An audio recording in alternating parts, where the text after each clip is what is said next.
Picture yourself lying back, closing your eyes, and traveling to a time long past. Imagine a world where the wind is filled with the scent of spices, the air dry and warm, the horizon endless with golden sand. You are about to embark on a journey along the Silk Road, a network of ancient trade routes that stretch across the heart of Asia.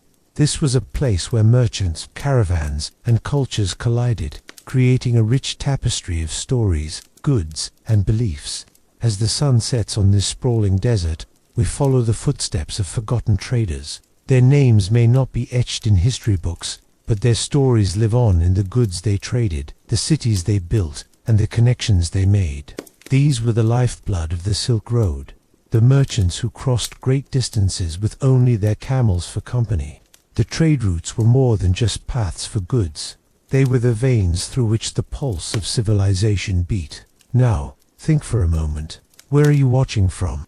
Whether you're in the comfort of your home or from a distant land, leave a comment and share your location. It's always fascinating to see where people are watching from, as it reminds us that the stories we tell here have echoes across the globe.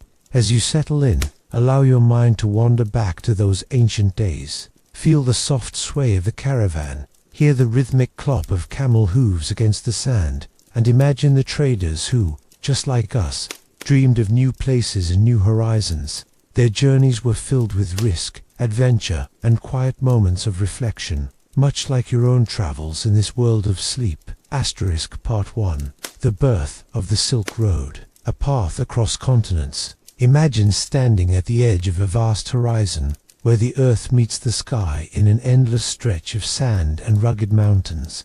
This is the heart of Central Asia, a place where history is written, not in books, but in the ancient footprints of travelers who ventured long before us. We're about to embark on a journey, one that will take us across time and space. From the early beginnings of the Silk Road, to the bustling trade routes that wove together the fabric of civilizations. The Silk Road wasn't just a road, or even a single path.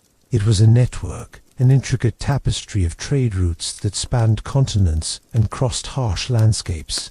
From the far reaches of China in the east to the Mediterranean in the west, the Silk Road stretched across some of the most inhospitable terrains in the world. Deserts, mountains, and vast plains stood as natural barriers, but these obstacles didn't stop the travelers.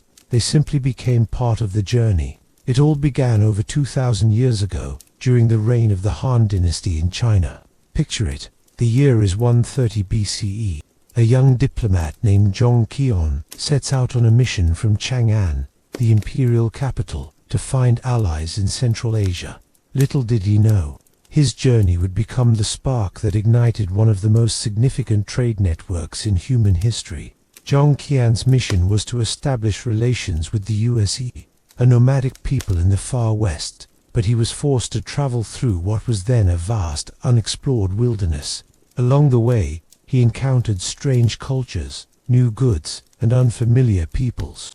When he returned to China, he brought back more than just knowledge of potential allies. He brought back stories of a world filled with treasures, silk, spices, horses, and jewels that lay beyond the mountains and deserts. This was the moment when the first threads of the Silk Road were spun. The story of the Silk Road was not only one of commerce, but also one of discovery. It was a story of human curiosity, ambition, and the desire to reach beyond the familiar world. Now, imagine for a moment the expanse of the landscape these early travelers encountered. They walked for days beneath a brilliant blue sky, the harsh winds of the desert sweeping across their faces. The sun was relentless, but so was their determination. Picture the caravans slowly snaking across the vast desert sands, their camels laden with goods, their traders and merchants sharing stories under the shade of the occasional oasis. Trade along the Silk Road didn't happen overnight. It took time, patience, and the cooperation of various peoples from different cultures. For centuries, the flow of goods moved slowly, with small groups of traders crossing great distances. The routes stretched out like veins, connecting distant lands that were separated by enormous distances. As the network grew, so did the flow of ideas, religion, and culture. The first significant commodities to travel along these routes were, of course, the silks of China. The Chinese, long famous for their mastery of silk production, began trading this luxurious fabric with their neighbors. The people of Central Asia, who lived on the steppes and deserts, acted as middlemen, receiving goods from the east and passing them westward. They became the essential link between the ancient civilizations of China, India, Persia, and Rome. Now, let your mind drift towards those ancient cities that stood at the crossroads of these trade routes. Imagine bustling marketplaces filled with the vibrant colors of goods from distant lands. The smell of spices would fill the air. The sound of merchants haggling and calling out would echo in every corner. These were the cities that became known as oases of culture and commerce. Places like Samarkand, Bukhara, and Merv were not only centers of trade, but also of learning, art, and science. The people who lived in these cities were not only merchants, but scholars, philosophers, and artists. The Silk Road allowed for the exchange of knowledge as much as it did for goods. These early traders didn't travel alone. They often formed caravans, sometimes numbering in the hundreds, as they crossed treacherous landscapes. The caravanserais, or roadside inns, were places where these travelers would stop to rest and resupply. They were safe havens in the midst of an unforgiving landscape. Think of how those caravans would have arrived at these inns, tired but full of stories, with the weight of their goods pressing down on their shoulders. The desert winds might have been harsh, the nights cold, but there was always a sense of community among these travelers. They weren't just merchants, they were explorers, and their journey was one of connection and discovery. As the trade routes expanded westward, they eventually reached the great empires of Persia and the Roman Empire. The Romans, fascinated by the exotic goods from the east, began to establish trade relations with the kingdoms of Central Asia. Silk, which had once been a secret closely guarded by the Chinese, now flowed into the Roman world. It was in these Roman markets that silk became a symbol of luxury, worn by emperors and aristocrats alike. However, trade on the Silk Road wasn't limited to luxury items. The traders who traversed these routes also carried essential goods such as grain, salt, and weapons. Horses, a valuable commodity for the nomads, were exchanged for stuffs, while precious stones, gold, and silver made their way across the desert to distant lands. The interaction of these goods created a complex and thriving economy that spanned continents. But the story of the Silk Road is not just about the goods that traveled along these routes. It's also about the people. Think of the countless faces that must have passed through the bustling markets, the uncountable conversations and exchanges that occurred at every crossroads. The trade routes weren't just physical paths connecting cities, they were veins of cultural exchange. Art, language, religion, and philosophy flowed freely along the Silk Road, intertwining and blending with the ideas and customs of those they encountered. Perhaps the most significant of these exchanges was the spread of religion. As travelers and traders moved westward, they brought with them not only material goods, but also ideas about faith and spirituality. Buddhism, for example, traveled from India to China, carried by monks and traders who believed in its teachings. In turn, Islam, Christianity, and other belief systems spread across the Silk Road as well. These spiritual exchanges were as significant as the trade in material goods, and they helped to shape the cultures of the civilizations that the Silk Road connected. Now, as you think of the vastness of these trade routes, imagine the many different faces that appeared along the way. The Persians, the Arabs, the Greeks, the Indians, the Turks, and many others. Each brought their own unique influence to the Silk Road, and it wasn't just the great empires and cities that participated. Even the smallest tribes, the nomads of the steppes, had a role to play. They were the lifeblood of the Silk Road, providing essential services such as protection, guidance, and knowledge of the land. Without them, the Silk Road might never have survived. Over time, the Silk Road evolved, adapting to the needs of the changing world. The rise and fall of empires, the shifting of political alliances, and the development of new technologies all played a role in shaping the history of the Silk Road. New routes were discovered, while others were lost to the winds of time. As the centuries passed, the Silk Road became a symbol of human perseverance and cooperation. It was a testament to the power of trade, not only to exchange goods, but to bring people together. From the early journeys of Jangkion to the bustling markets of Samarkand, the Silk Road was more than just a trade route. It was a bridge between East and West, between different cultures, religions, and civilizations. Today, when we think of the Silk Road, we often imagine the exotic treasures it once carried.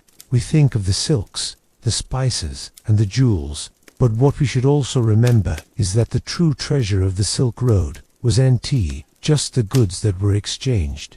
It was the connections that were made, the exchange of ideas, the blending of cultures, and the shared experiences of the people who traveled along these ancient paths are what made the Silk Road so extraordinary. As you reflect on this history, picture yourself walking along these ancient routes, breathing in the air of the past. The echoes of those long-gone travelers still linger in the winds that sweep across the desert. They were the ones who built the bridges between worlds, the ones who dared to travel into the unknown.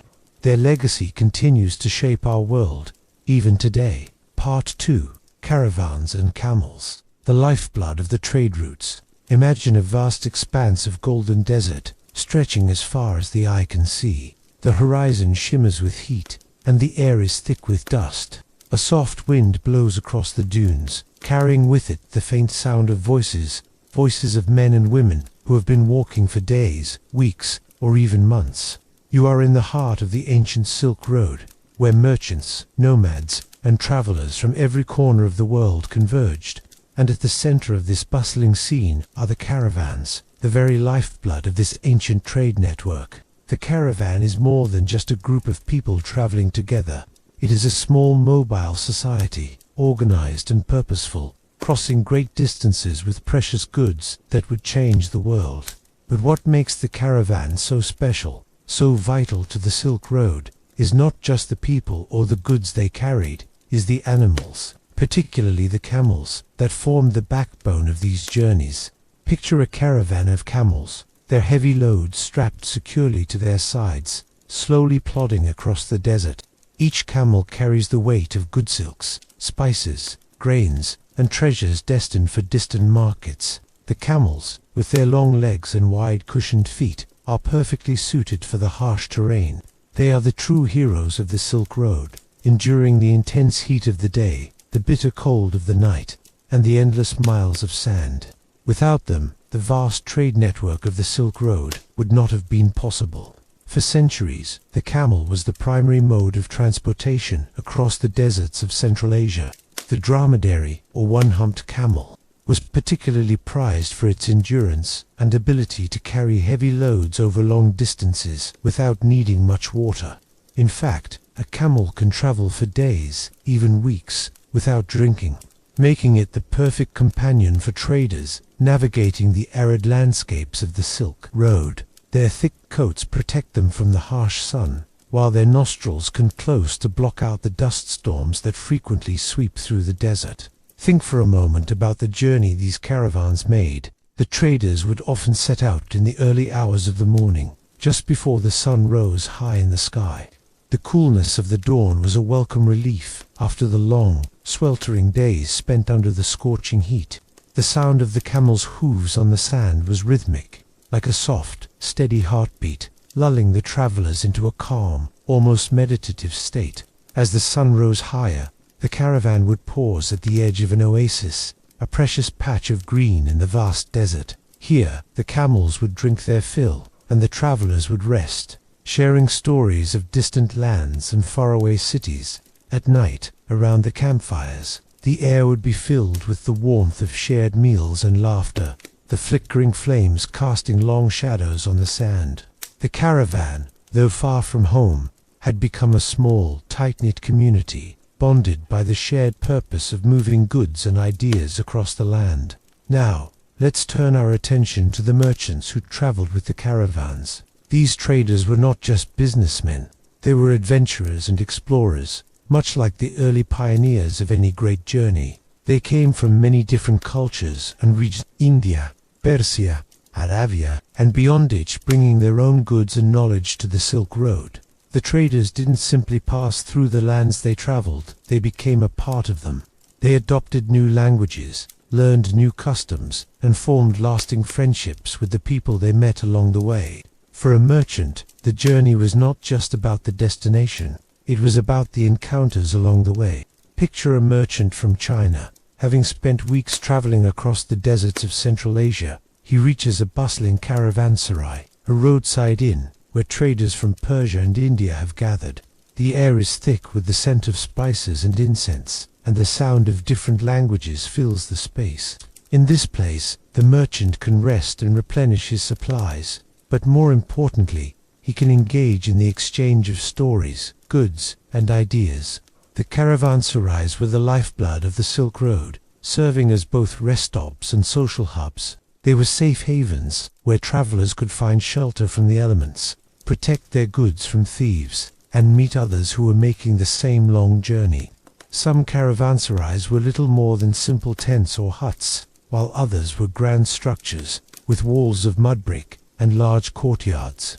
Inside, the merchants would gather in large open spaces to trade goods, share meals, and rest before continuing their journey.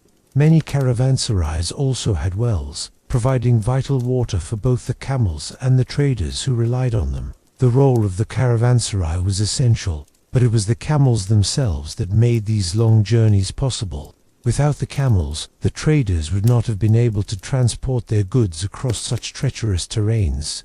The camels' ability to carry heavy loads for long distances made them invaluable.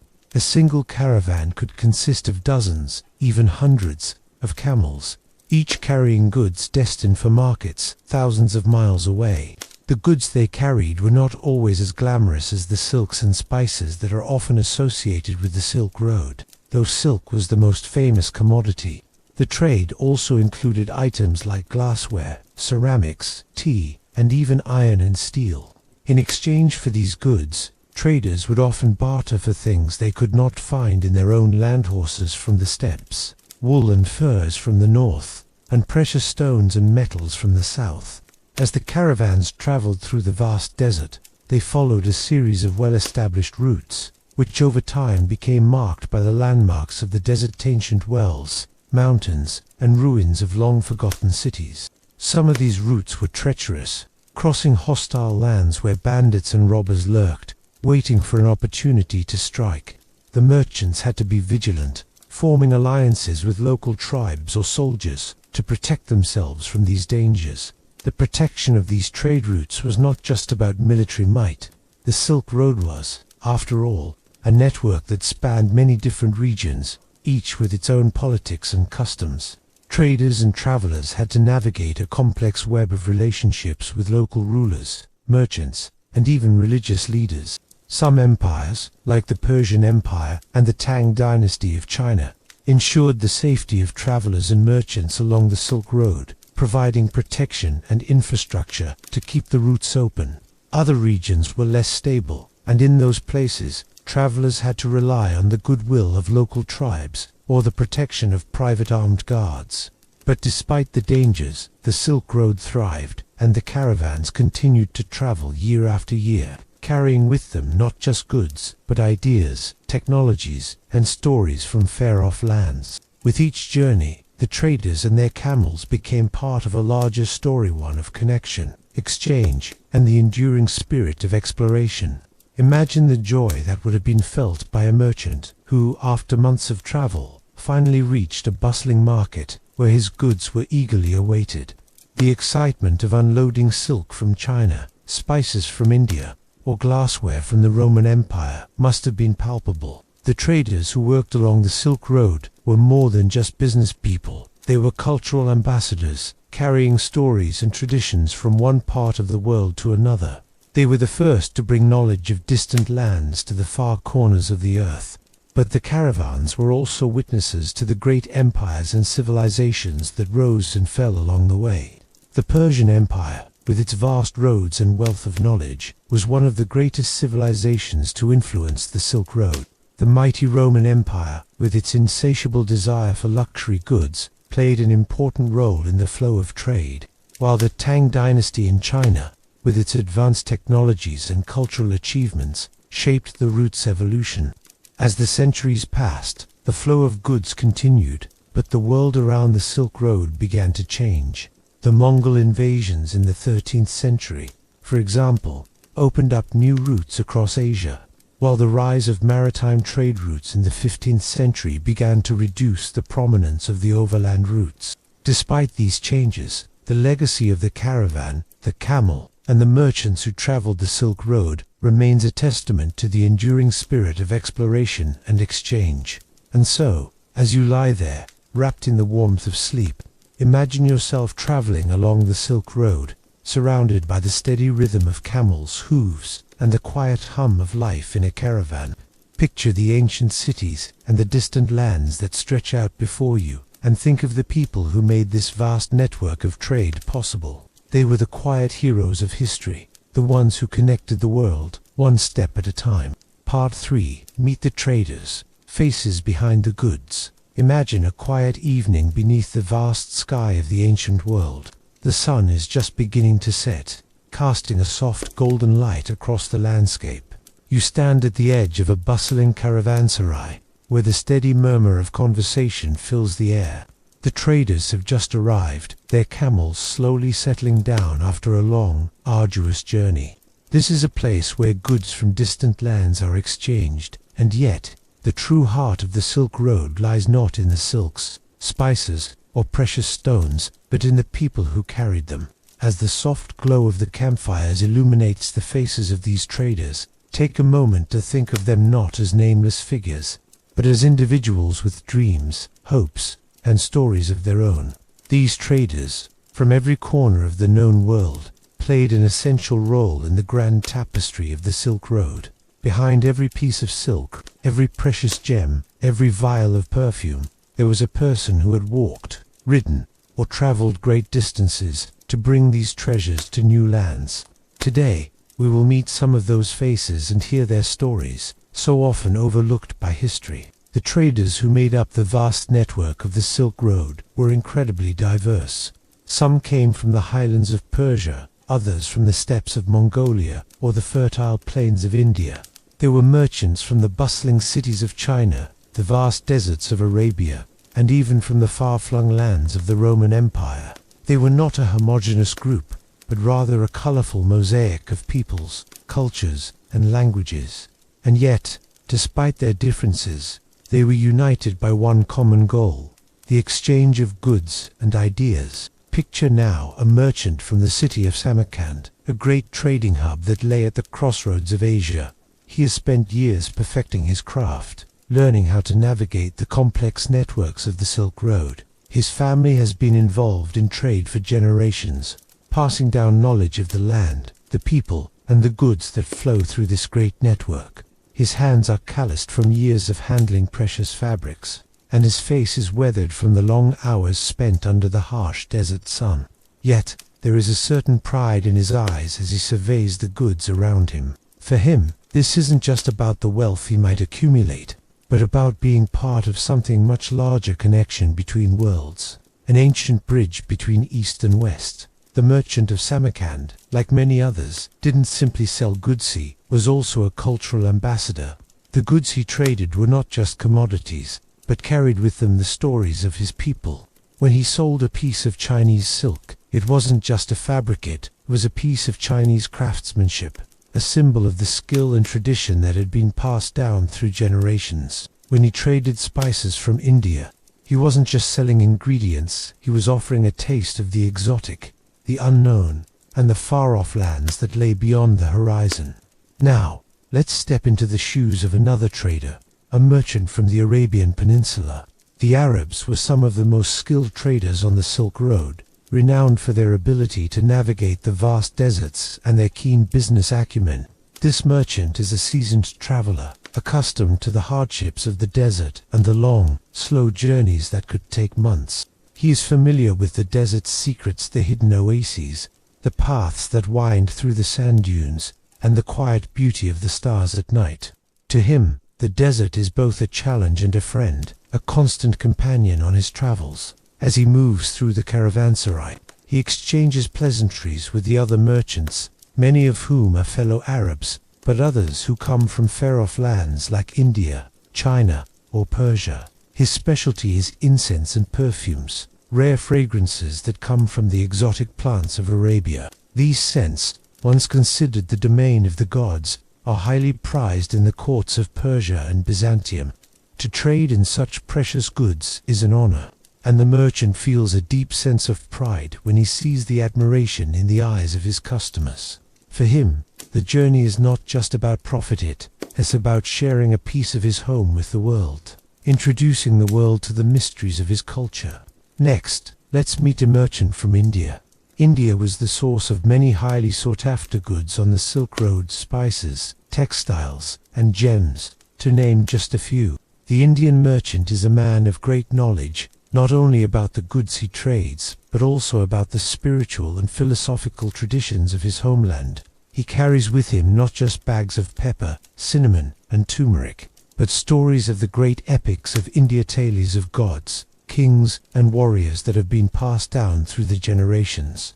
As he sits around the campfire in the caravanserai, he speaks with other merchants about the philosophical ideas that have shaped his people. Perhaps he is discussing the concept of karma, or the teachings of the Buddha, or the ideas of the ancient Vedic texts. The conversations are quiet and thoughtful. Much like the landscape, he comes from lush, green, and full of wisdom. For this merchant, the Silk Road is not just a trade route, but a way to spread the knowledge and culture of his homeland to distant lands. Imagine now the Chinese traders who were responsible for bringing some of the most prized goods along the Silk Roads: silk, jade, tea, and paper. The Chinese were known for their craftsmanship, and their goods were highly sought after throughout the world. The Chinese merchant, often from the city of Chang'an, modern-day Xi'an, carries goods that are often a closely guarded secret. For centuries, the Chinese kept the art of silk making a closely held secret, only revealing it to the world once they were confident in their monopoly.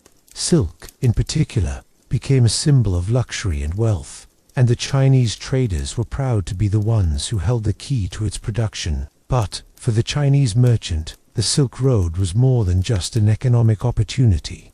It was a way to connect with the outside world, to bring back knowledge and ideas from the distant lands to the West.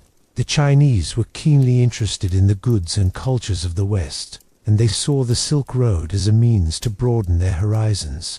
They brought back not just gold and silver, but new religious ideas, technologies, and scientific knowledge. For these traders, the Silk Road was a path to both material wealth and intellectual enlightenment. As you imagine these traders, it's important to remember that they were not isolated figures. They didn't simply exist in a vacuum, moving from one place to another, without connecting with the world around them. They were part of a much larger network of people, each with their own roles to play. Many traders traveled in groups, forming caravans for safety and support. They formed alliances, shared knowledge, and helped each other navigate the treacherous terrain of the Silk Road. In the caravanserais, traders from different cultures would exchange not only goods but ideas. The stories they shared helped to shape the history of the Silk Road. Perhaps an Arab trader told a Chinese merchant about the advancements in mathematics and astronomy from the Islamic world. Maybe a Persian merchant shared news of the great philosophers of Greece and Rome. And in return, the Chinese merchants might have shared knowledge about silk production, the art of paper making, or the intricacies of Chinese medicine. But it wasn't only the larger cities and trade hubs where the merchants thrived. Even small, remote villages along the Silk Road were impacted by these traders. The nomadic peoples of the steppes, such as the Mongols, also played a significant role in the trade, acting as intermediaries and protectors of the trade routes. These nomads, skilled in horseback riding and warfare, helped protect the caravans from bandits and ensured the safety of the traders. Their knowledge of the land and its hidden paths made them invaluable. To the traders who relied on them to navigate the vast deserts and mountains, each trader, whether from a great empire or a small village, played a crucial role in the exchange of goods, culture, and ideas that defined the Silk Road. Their lives were not easy, and the journey was long and perilous. But for them, the rewards were worth the hardships. They were the ones who connected the world, bringing together distant lands and creating a shared history that continues to resonate with us today. As you listen to their stories, think of the long journeys they made, the cities they built, and the cultures they nurtured. The faces of these traders may be lost to history, but their impact remains. They were the ones who made the Silk Road more than just a trade route. They made it a bridge between worlds, a path of connection and discovery that still echoes through time. Part 4. The mystical cities of the Silk Road. Gateways to the world. Imagine stepping into a city that feels like the very heart of the world, a place where the past and present intertwine, where every corner you turn reveals a new story, a new culture, and a new connection. This is the world of the great cities along the Silk Road, each a vibrant gateway to a vast and complex network of trade, culture, and ideas. These cities, scattered across the deserts and steppes of Central Asia, were not just places of commerce, but hubs of knowledge, culture, and spiritual exchange. As you walk through their bustling streets, you can feel the weight of history, the breath of time, and the pulse of countless traders, travelers, and scholars who once called these cities home.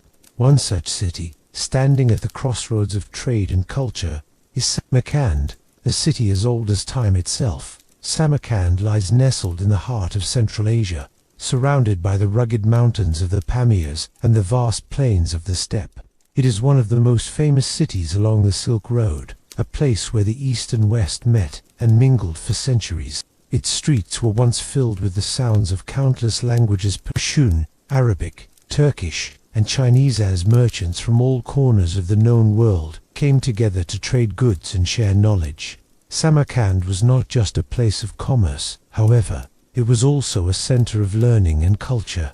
Scholars, philosophers, and poets gathered in its grand madrasas, Islamic schools, to study the works of Aristotle, Pythagoras, and the ancient texts of India and China. The city's rich history can still be seen today in its majestic architecture, the towering minarets, the intricate mosaics, and the grand domes that rise up against the skyline, reflecting the city's once immense importance.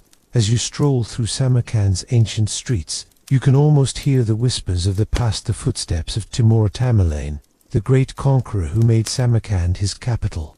Under his rule, the city became one of the most magnificent cities in the world, known for its architectural beauty, its intellectual vibrancy, and its bustling markets. Picture the grandeur of Registan Square, where grand madrasas line the vast open space, their tiled facades gleaming in the sunlight. Imagine the smell of incense and spices filling the air as traders haggle over precious gems, silks, and perfumes from far-off lands. Samarkand, in its prime, was a city of both wealth and wisdom, a place where the exchange of goods was only one part of a much larger and more profound exchange of ideas. Traveling westward along the Silk Road, you come to Bukhara, another gem of the Central Asian world. Bukhara, like Samarkand, was a city of immense importance in the trade routes that connected the east to the west. Situated along the banks of the Ziraftin River, Bukhara was a center of Islamic learning and culture, known for its beautiful mosques, its bustling markets, and its rich intellectual traditions. The city was home to countless scholars, many of whom wrote extensively on philosophy, mathematics, astronomy, and medicine. The influence of Bukhara was not confined to the lands of Central Asia. Its scholars' works traveled as far as Spain and North Africa, shaping the course of intellectual history. As you walk through the streets of Bukhara, the city's history unfurls before you. The ancient Ark Fortress, towering over the city, is a reminder of the city's long and storied past. It was here that the rulers of Bukhara once resided, overseeing a city that was a symbol of wealth, power, and intellectual achievement. In the grand courtyard of the fortress, you can almost imagine the caravans arriving from the distant lands of China, India, and Persia, unloading their precious goods, ready to be traded in the city's famed bazaars. Bukhara was not only a place of trade, but also a spiritual hub. The city was home to many of Islam's greatest thinkers, and its mosques and madrasas were centers of learning that attracted students and scholars from across the Muslim world. Picture yourself in the serene tranquility of Kalyan Mosque, one of Bukhara's most famous landmarks, where the gentle hum of prayer mixes with the rhythmic footsteps of worshippers. The mosque's towering minaret reaching toward the sky is a symbol of the city's deep spiritual heritage, while the intricate tilework on its walls tells stories of the generations of craftsmen who poured their hearts into creating these masterpieces. Further west, nestled in the vastness of Iran, lies Persia's greatest city along the Silk Road, Isfahan. Isfahan was once the heart of the Safavid Empire and a major player in the Silk Road trade, particularly known for its production of exquisite silk textiles. As you stand in the heart of the city, the Grand Nakshe Jahan Square stretches out before you, a vast open space surrounded by magnificent buildings, including the Shah Mosque, the Ali Kapoor Palace, and the Kesaria Bazaar. These grand structures, with their intricate tilework and majestic domes, speak to the city's wealth, its artistic achievements, and its role as a key player in the trade network that spanned continents. Isfahan was not just a place of trade, but also a center of craftsmanship. The city's artisans were famous for their skills in weaving, pottery, and metalwork. As you walk through the Kesaria Bazaar, imagine the vibrant colors of the silks, the intricate patterns of carpets, and the sound of the weavers' looms at work. The bazaar was not just a place for merchants to sell their goods, it was a place where art was created, where the exchange of cultures and ideas manifested itself in the craftsmanship of the goods being sold. Isfahan's importance along the Silk Road was not limited to trade. The city was also a center of learning, home to scholars and philosophers who explored the vast realms of science, philosophy, and theology. The city's libraries were filled with books from distant lands, and its madrasas were places of intellectual exchange where scholars from across the Islamic world came to study. As you travel further east, the city of Shangyan, modern-day Xi'an, beckons, arguably the most important city along the entire Silk Road. Shangyan, the capital of the mighty Tang dynasty, was not just the political heart of China, it was the cultural and economic center of East Asia. As you step into the city, you are immediately struck by its grandeur and its scale. The streets are wide and bustling, lined with grand gates, temples, and pagodas. The city was a melting pot of cultures, where traders, diplomats, and scholars from all over Asia came to meet and exchange ideas. At the heart of Chang'an was the Big Wild Goose Pagoda, a symbol of the city's spiritual and intellectual life. It was here that Buddhist monks, like Xuanzang, embarked on their famous journeys to India to collect sacred Buddhist texts, bringing knowledge back to China and facilitating the spread of Buddhism along the Silk Road. Picture yourself walking through the streets of Chang'an, past markets where the finest silk, tea, and jade are traded. The city's influence on the Silk Road was not just about material wealth, it was about the exchange of knowledge, ideas, and religions. Chang'an became a hub for the spread of Buddhism, Confucianism, and Taoism, as well as new scientific and artistic innovations. Further south, along the routes that led to India, Taxila stands as a beacon of learning and culture. Taxila, located in present-day Pakistan, was an ancient city that flourished as a center of learning, philosophy, and trade. Here, scholars from Greece, Persia, and India mingled, exchanging ideas on mathematics, astronomy, and philosophy. Picture yourself sitting in the open courtyards of Taxila's ancient universities, listening to the debates and discussions that shaped the intellectual landscape of the ancient world. The city was not only a crossroads for trade, but a place where the intellectual and cultural wealth of the world was preserved and expanded. As you think of these cities, Samarkand, Bukhara, Isfahan, Chang'an, and Taxila, imagine the energy that once filled them. These were not just trading posts. They were living, breathing centers of culture, knowledge, and civilization.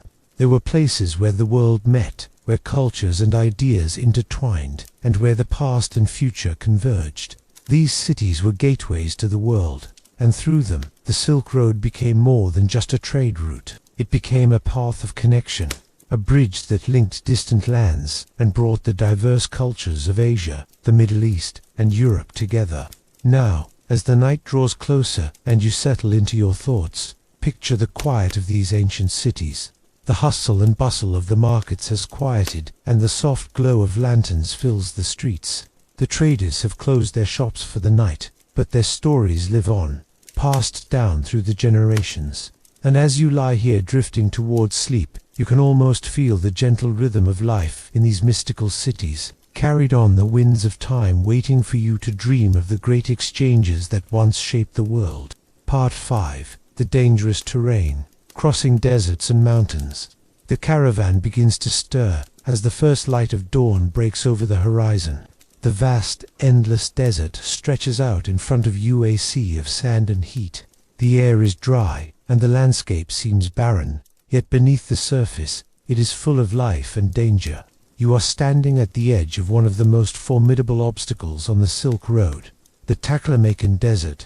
Its name, the Sea of Death, tells you all you need to know. For centuries, this desert has stood as a harsh reminder of the perilous nature of the trade routes that crisscrossed through Asia. Traveling through these deserts and mountains was not for the faint of heart. The journey was long and unforgiving, often stretching for months or even years. The traders and travelers who braved these treacherous paths faced constant dangers, sandstorms, heat stroke, and of course, the ever-present threat of bandits. Yet, these dangers didn't deter the brave souls who sought to connect distant parts of the world. The promise of wealth, adventure, and the allure of the unknown kept them moving forward, step by step, day by day. As you look out over the expanse of sand, the vastness of the desert begins to sink in. It seems impossible that anyone could cross such a barren wasteland. Yet, this was a crucial part of the Silk Road, connecting the lush cities of the east with the markets of the west. The Taklamakan Desert, with its blistering heat and shifting sands, was a barrier between the Chinese cities like Chang'an and the distant lands of Persia, India, and beyond. Every caravan that ventured into the desert knew the stakes were high. Each step could lead them closer to safety or closer to disaster. The caravan, now assembled, begins its slow and steady march across the desert. The camels, their heavy loads balanced carefully on their backs, plod through the sand, their movements rhythmic and steady. You can hear the soft creak of the wooden carts as they roll over the dunes, and the soft shuffle of the traders' footsteps as they keep pace with their animals. It's a quiet, deliberate rhythm, one that reflects the careful nature required for survival in such a harsh environment. As the hours pass and the sun climbs higher in the sky, the heat becomes oppressive. The sand seems to shimmer in the distance, creating a mirage of oases and water that doesn't exist. In the desert, where nothing is certain, the ability to stay grounded, to focus on the task at hand, is what keeps the caravan moving forward. The traders rely on the ancient knowledge passed down through generations, ways to navigate the desert, recognize signs of an impending sandstorm, and find shelter when the heat becomes unbearable. Yet, even with all the preparation and experience, the desert is an unpredictable beast. Sandstorms, fierce and violent, can appear without warning. They whip through the air, blinding everything in their path, turning the landscape into a swirling vortex of dust and debris. The wind can carry the fine grains of sand for miles, making it difficult to breathe, to see, or even to stay upright. In these moments, survival depends on instinct, finding shelter, covering the face, and waiting for the storm to pass. But not every danger is so immediate. The desert can be a slow and insidious threat. The unrelenting heat can wear down even the hardiest of travelers. Dehydration creeps up quietly, its effects hard to recognize until it's too late. Traders carry precious water in their skins, but it never seems to last long enough. They know that every drop is vital, and they ration it carefully, always aware that the next oasis might be days away. The desert forces them to be resilient, to adapt, and to think ahead. Every decision they make could mean the difference between life and death. Further along the Silk Road, the landscape begins to change. The desert gives way to mountains, the towering peaks of the Himalayas, or the rugged snow-capped Tian Shan. The mountains bring their own challenges. Instead of sand and heat, there are freezing winds, treacherous passes, and snow-covered peaks that seem to stretch endlessly into the sky. The high-altitude terrain is difficult to navigate, with the air growing thin and oxygen levels decreasing as you climb higher. The mountains are just as dangerous as the deserts, but they offer something the desert cannot: shelter. At higher altitudes, the air becomes cool and crisp, and the journey becomes more about endurance than survival.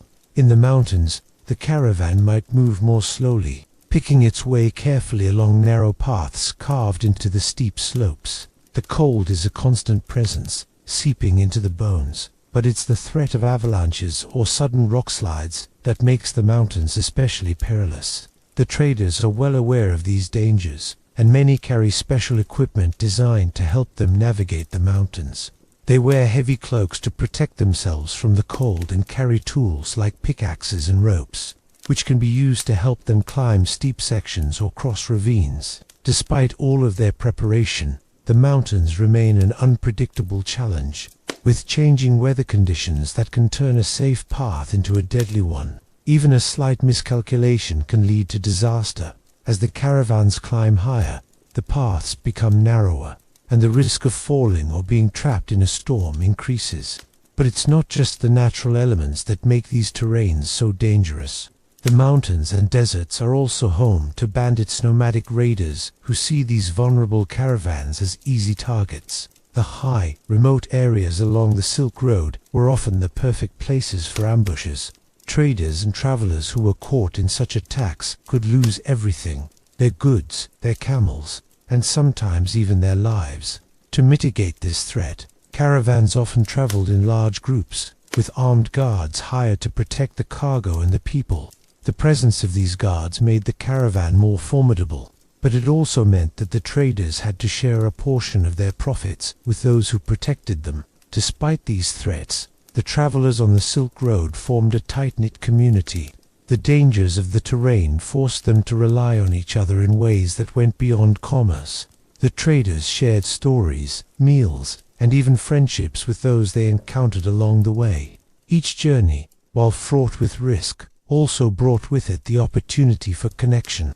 As the caravan moves forward through the desert and mountains, the bond between each member of the group grows stronger. Together, they face the challenges of the road weather, that be the scorching heat of the desert or the icy winds of the high mountains, and they rely on each other for strength and support. As night falls and the temperature drops, the caravan stops to make camp. The travelers gather around the fire, their faces illuminated by the flickering flames. The heat of the day is replaced by a chill that creeps into the bones. The desert is quiet now, the only sounds the crackling of the fire and the occasional call of a distant animal. The camels are tethered to posts, resting after the long day's journey. The traders sit in small circles, sharing stories, discussing the day's travels, and making plans for the journey ahead. In the mountains, the air is still and cold, the stars bright and distant in the dark sky. The caravan may find shelter in caves or in small mountain villages, where the inhabitants offer them food and warmth. In these places, the journey becomes a bit more manageable, as the travelers take refuge from the dangers of the high altitudes. They sleep soundly in their blankets, knowing that the dangers of the road, though ever present, are temporarily behind them. Each day of travel is a test of resilience. Whether in the desert or the mountains, the journey along the Silk Road demands endurance, patience, and a deep understanding of the land. The terrain is a constant challenge, but it is also what makes the Silk Road such a unique and powerful force in world history. It is through these deserts and mountains that the traders moved, connecting civilizations and bridging gaps between East and West. Despite the dangers, they persisted, for they knew that the rewards of the journey, whether in goods, knowledge, or experience, were worth the risks. As you drift off to sleep, the sounds of the caravan fade into the quiet of the night. The vast, unending desert, the towering mountains, and the winding roads of the Silk Road are all part of a larger, timeless journey. Each step taken, each challenge faced, is part of a greater story of connection, adventure, and human perseverance. And as you rest, you are reminded of the strength it took for those travelers to overcome the dangers of the road and create a legacy that would endure for centuries to come. Part 6. The Wonders of Trade. goods, spices, and silk. The sun casts a golden hue over the busy market as the caravan arrives in a bustling trade city along the Silk Road. The air is thick with the scent of spices, perfumes, and leather, carrying the fragrance of faraway lands. The marketplace is a vibrant tapestry of colors, sounds, and textures, stall offering its own treasure, a story from a distant place. It is here, in these grand bazaars, that the exchange of goods, culture, and ideas takes place. The Silk Road was more than just a route for people to travel. It was the artery through which goods flowed, linking the distant corners of the world. Traders and merchants brought with them not only items of immense value, but also the ideas, technologies, and innovations that transformed civilizations. Every item, whether a precious gemstone, an intricate piece of pottery, or a simple silk scarf, told the tale of its journey.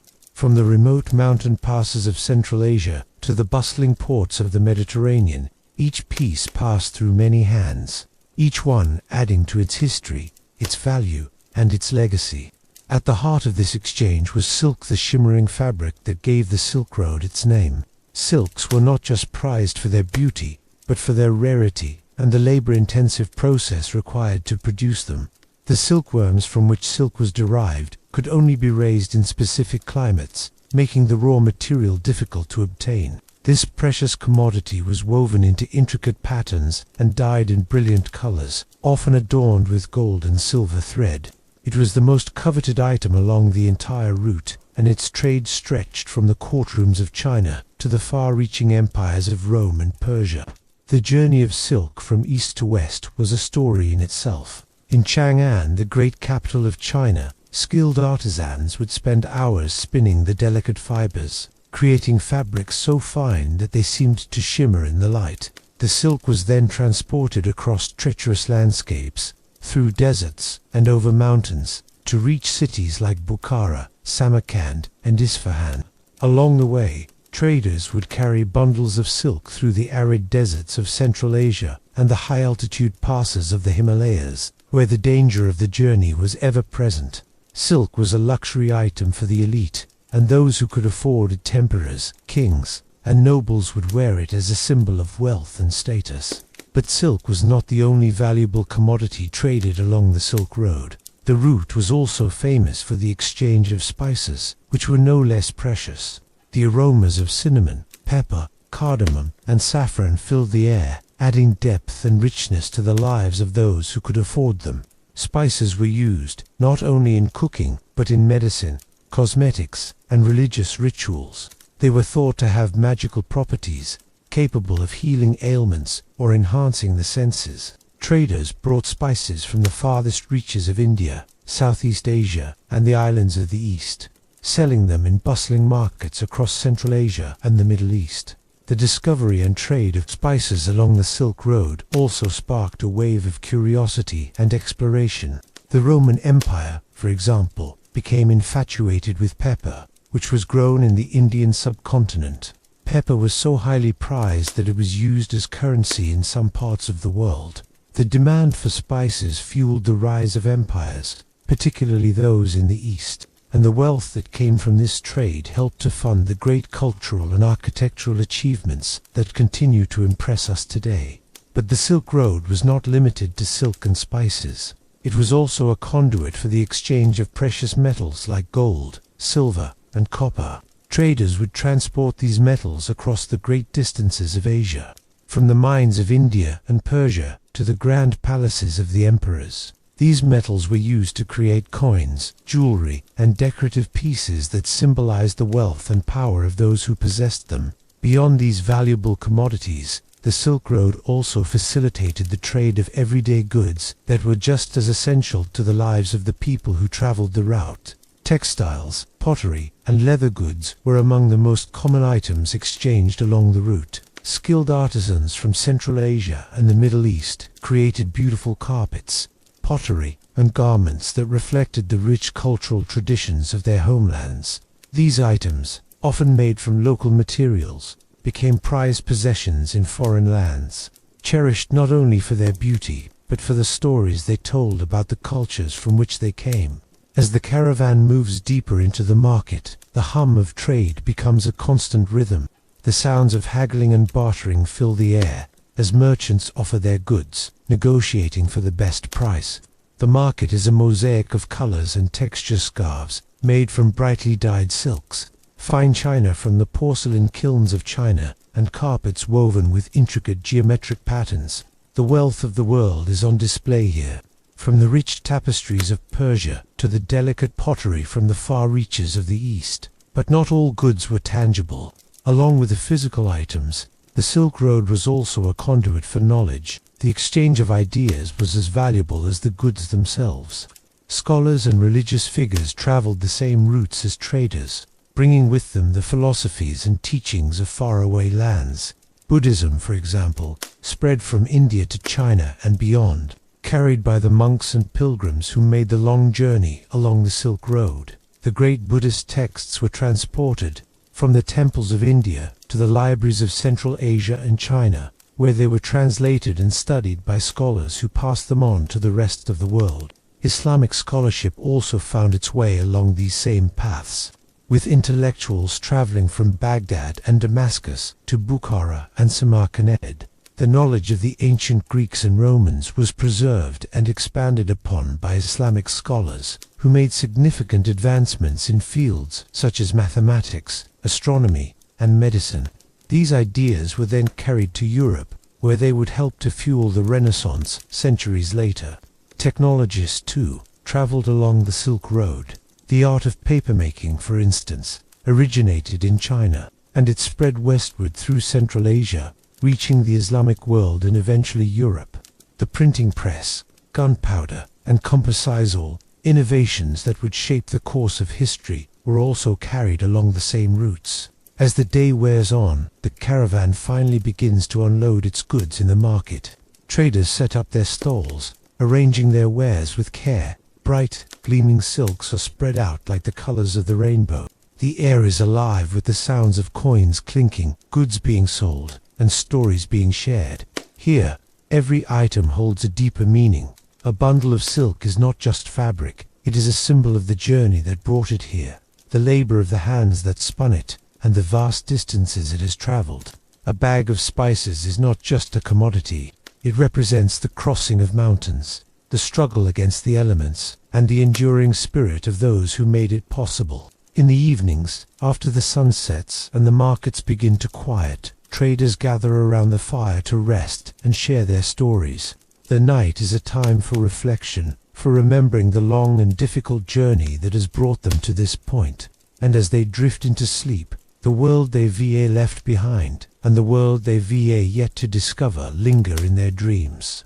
The wonders of the Silk Road are not just in the goods exchanged, but in the connections formed across distances, cultures, and time.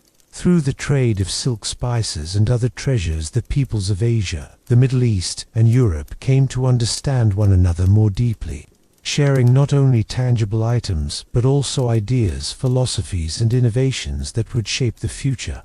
In the quiet moments of the night, when the fire is low and the stars fill the sky, the caravan rests, knowing that the journey will continue. The road ahead is uncertain, but one thing is clear: the Silk Road, with its treasures, its people, and its stories, will continue to weave its legacy into the fabric of history. Part 7. The Great Cities of the Silk Road, Bukhara, Samarkand, and the Crossroads of Empires. As the caravan moves through the vast and rugged landscapes of Central Asia, it draws nearer to some of the most renowned cities along the Silk Road, Bukhara and Samarkand. These cities, with their rich histories and strategic locations, stand as symbols of the cultural fusion that was at the heart of the Silk Road. They were not just mere stops along the trade route. They were thriving centers of culture, knowledge, and power, places where East and West met, mingled, and exchanged more than just goods. Bukhara, known as the Pearl of the East, rises up from the surrounding plains like a jewel amid the desert. The city's grand minarets, towering over the skyline, can be seen from miles away, standing as a testament to the wealth and importance of this once great trading hub. Bukhara was a city of learning, a place where scholars, merchants, and pilgrims converged from all corners of the world. It was famous for its grand madrasic schools of learning where the wisdom of ancient civilizations was passed down and preserved. As the caravan enters Bukhara, the air is thick with the sounds of life. The market square is filled with the bustling activity of traders haggling over the prices of silk, spices, and precious metals. The scent of incense and cooked meats drifts from the stalls, mingling with the earthy aroma of the surrounding desert. The city's caravanserais, open courtyards used by traveling merchants for rest and trade, are filled with camels, horses, and carts. The travelers settle into their familiar routine, unloading their goods and exchanging news with fellow merchants.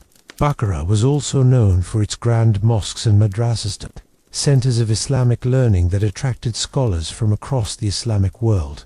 In these places, knowledge flowed freely. Great minds discussed everything from astronomy to philosophy and mathematics to medicine. The exchange of ideas was just as important as the exchange of goods in a city like Bukhara. It was here that Avicenna, one of the most famous Persian philosophers and scientists, studied and taught. His groundbreaking work in medicine and philosophy would influence scholars for centuries to come.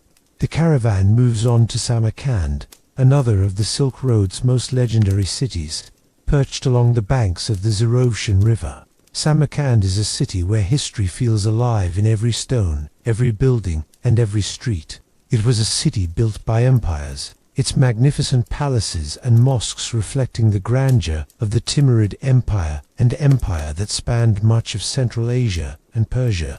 Under the rule of Tamerlane Timur, Samarkand became one of the most powerful cities in the world. As you walk through Samarkand's bustling streets, you are enveloped by the beauty and history of this ancient city. The Registan Square, with its majestic madrasas and shimmering blue tiles, looks almost dreamlike in the golden light of the setting sun. These buildings were not just architectural marvels, they were the heart of a thriving cultural and intellectual exchange. Scholars, poets, and artists were drawn to Samarkand, and it became a center for the arts, science, and religion. Astronomers built observatories here, pushing the boundaries of knowledge about the stars and the cosmos. In these cities, the blending of cultures is palpable. The architecture alone speaks of the fusion of Persian, Turkic, Indian, and Chinese influences. The blue tiles that adorn the mosques and madrasas of Samarkand and Bukhara are an iconic feature of Islamic architecture, their intricate patterns serving as a reflection of the mathematical and artistic knowledge passed along the trade routes.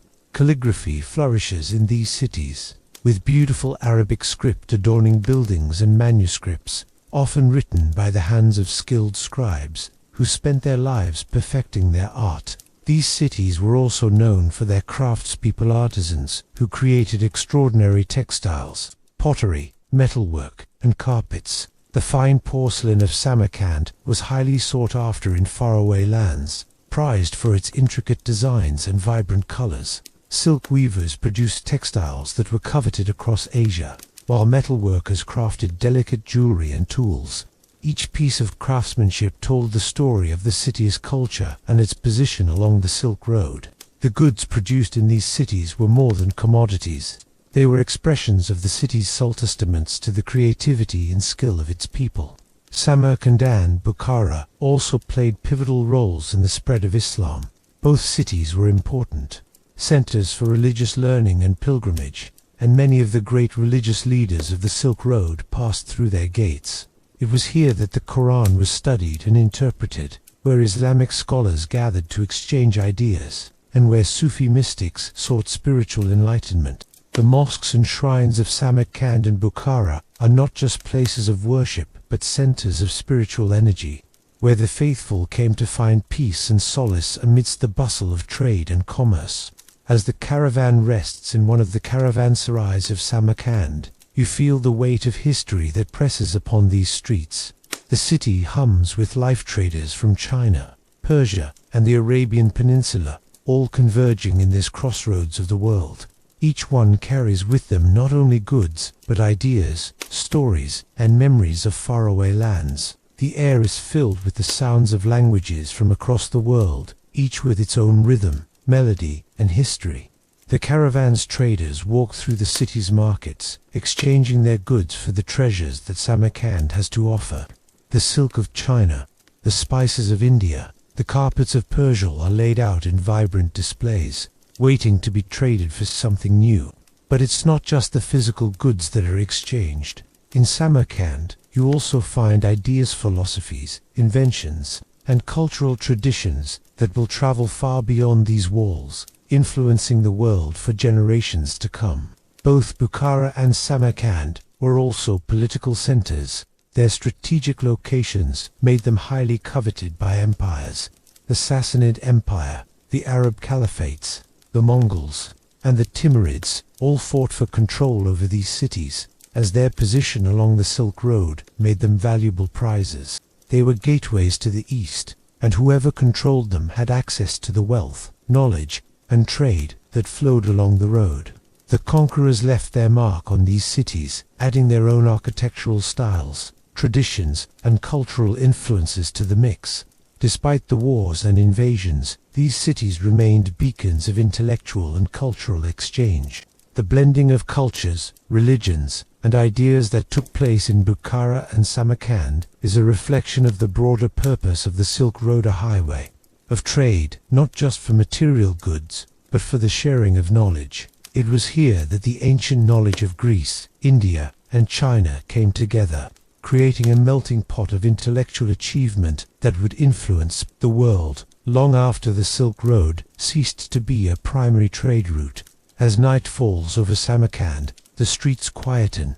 The caravan prepares for the next leg of its journey. Knowing that these great cities are more than just stopovers, they are the heartbeats of the Silk Road. They are places where cultures meet, where ideas are exchanged, and where empires rise and fall. Bukhara and Samarkand are not just cities. They are living testaments to the power of the Silk Road to connect people across vast distances, to foster understanding and cooperation, and to build legacies that endure through the centuries. In the stillness of the night, you may hear the distant hum of conversation, the laughter of merchants, or the soft chanting of prayers. The caravan rests under the stars, knowing that tomorrow will bring new encounters, new goods to trade, and perhaps new ideas to exchange. The great cities of the Silk Road, with all their wonders, remain a vivid reminder of the enduring legacy of the route that connected the East and West in ways that would shape history forever. Part 8. The role of religion and spirituality on the Silk Road, Buddhism, Islam, and the spread of belief. As the caravan travels along the Silk Road, its path intertwines not only with the exchange of goods, but also with the currents of spiritual and religious thought that flowed across the vast distances between East and West. This road, known for its commerce, also carried ideas, beliefs, and practices that would shape the spiritual and intellectual landscape of many civilizations. From the high deserts of Central Asia to the fertile plains of the Middle East, religion played a central role in the lives of those who traversed this ancient highway. In the cities and towns that dotted the Silk Road, the air was thick with the words of ancient texts, the murmur of prayers, and the contemplative silence of travelers seeking spiritual solace.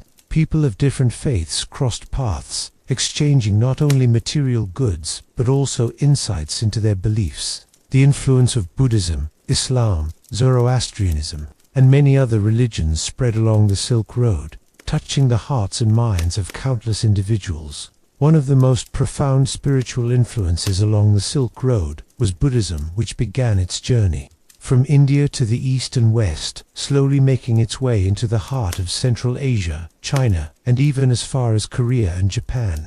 The spread of Buddhism was not just a story of temples and scriptures. It was about the people, monks, pilgrims, and traders who carried the teachings of the Buddha with them. These teachings, emphasizing peace, compassion, and the path to enlightenment, resonated with many who came in contact with them. Buddhist monasteries and stupas began to appear along the Silk Road, serving as places of worship, meditation, and learning.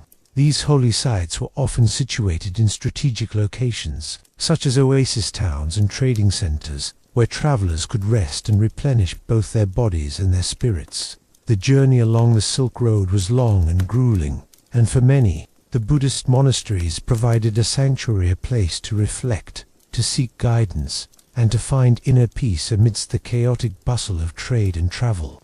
In places like Kashgar, Dunhuang, and Lonzhou, travelers would find large stone statues of the Buddha sitting serenely in meditation.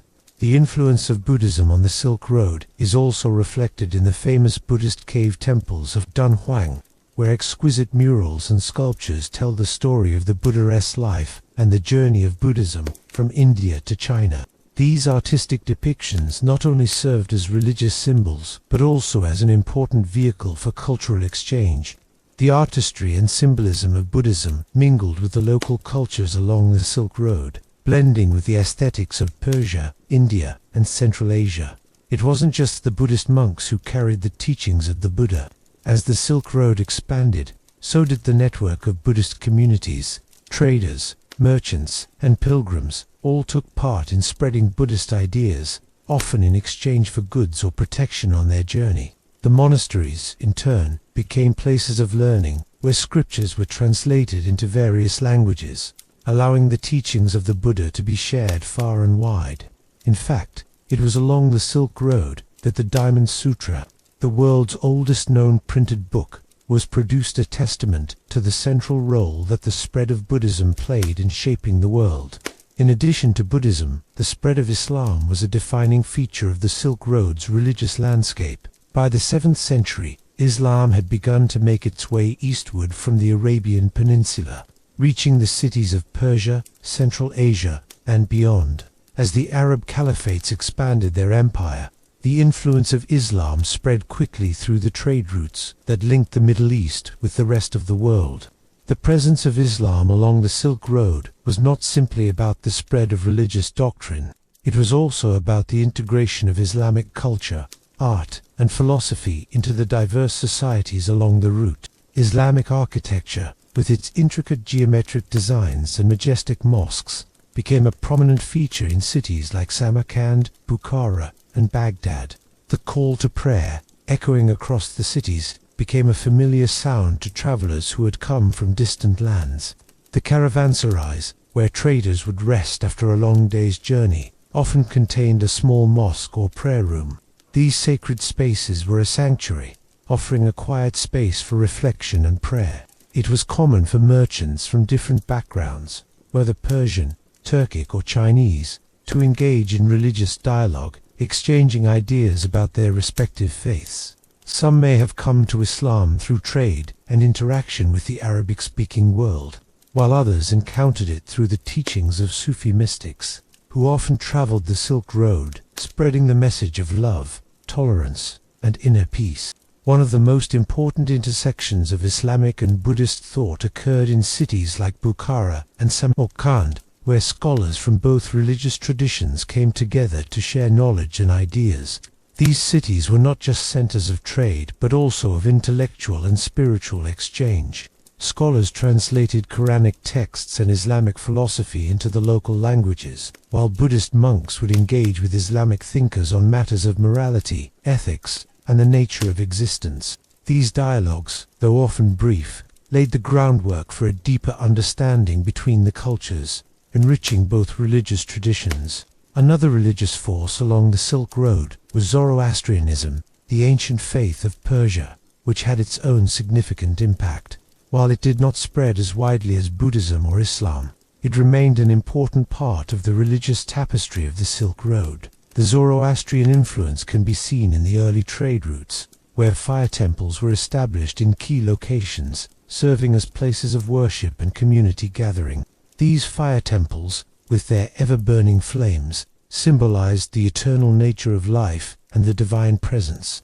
Christianity also found its place along the Silk Road, particularly in the form of Nestorian Christianity. Nestorians who had diverged from mainstream Christian traditions traveled eastward into Central Asia and China, establishing small but resilient Christian communities along the route.